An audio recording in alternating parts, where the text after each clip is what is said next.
ძალადობისგან დაცვის ეროვნული ქსელის ინიციატივით მომზადებული კანონპროექტის განხილვას, რომელიც მარტოხელა დედის სტატუსს განსაზღვრავს, საკანონმდებლო ორგანო ახლო მომავალში დაიწყებს.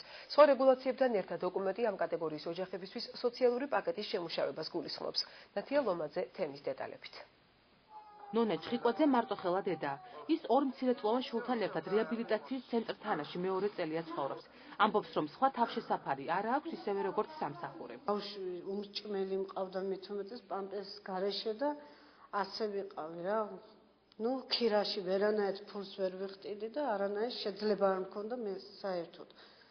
გადავწყვიტე და მოვსულიყავი და ძალიან ბედნიერი ვარ, რომ მე ჩემი შვილი თვეების არ იყო, რომ შემოვიყვანე ბავშვი აქანი 40 არ ქონდა ათავებული. სოციალურად დაუცველი მარტოხელა დედებისთვის აჭარის მთავრობა ოჯახების თავშესაფრით უზრუნველყოფის პროგრამას 2013 წლიდან ახორციელებს. ჯანდაცვის სამინისტროში აცხადებენ, რომ წელს უწყებისგან დახმარება 20 ბენეფიციარმა მიიღო. პროგრამა მომავალ წელსაც გაგრძელდება. ძალიან კარგ პირობებში ვიწევთ ამ დედებს ცხოვრება და თავიანთ ბავშვებთან ერთად.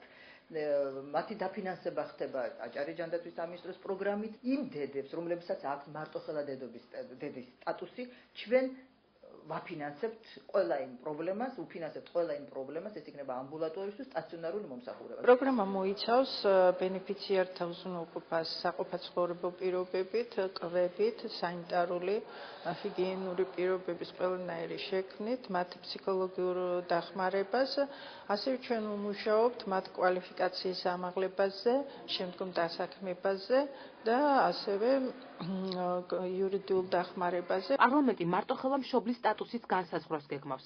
კანონპროექტის დამტკიცების შემთხვევაში ცვლილებების შევა სამოქალაქო კოდექსში. დეპუტატების განცხადებით სოციალური პაკეტის შემუშავებაზე მუშაობა მას შემდეგ დაიწყება, რაც ამ კატეგორიის პირთა აღრიცხვა დასრულდება. მიზანი არის, რომ ამ ეტაპზე ჩვენ არა გვაქვს მონაცემები ამ კატეგორიის რამდენი მშობელია საქართველოში, იმისათვის რომ მათთვის შესაბამისი სოციალური პაკეტი განისაზღვროს. პირველ ეტაპზე მოხდება აღრიცხვა, სტატუსის მინიჭება და ამის შემდგომ გადაწყდება სოციალური პაკეტის თემა.